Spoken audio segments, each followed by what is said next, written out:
Ito ang tinatawag na Tamaraw Falls dito sa Puerto Galera.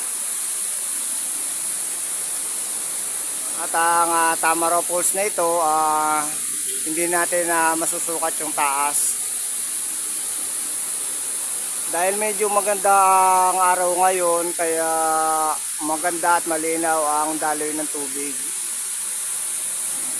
Maganda at nakapagkuha tayo ngayon dahil hindi maulan, maputi yung daloy ng tubig. Dahil pag maulan, medyo malabo yung tubig.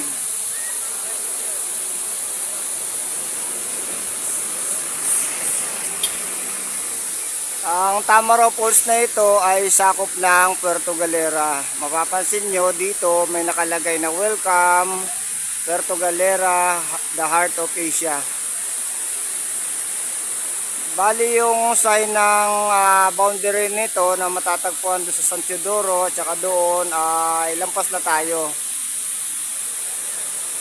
Kaya bali ito, ang Tamaraw Falls na ito ay sakop ng Puerto Galera. Yan, may nakita tayong may mga namamasyal. Ayun, may mga bata pa doon na sumasakay sa kalabaw. Papa-picture.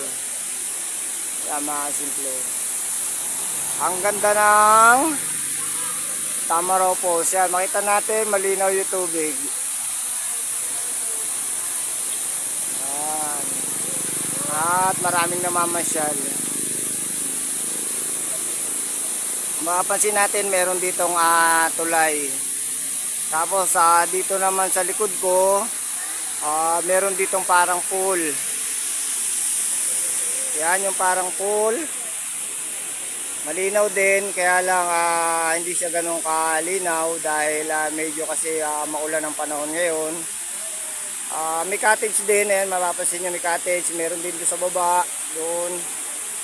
Tapos yan ang daanan. Ayun nga, meron pa dumating na isang van. Mamasyal din dito. Ayan. Magmula dito sa Puerto Galera, ito po yung isang tourist spot dito. Pinapasyalan, dinarayo ang Tamaraw Falls. Yan mga kasimple.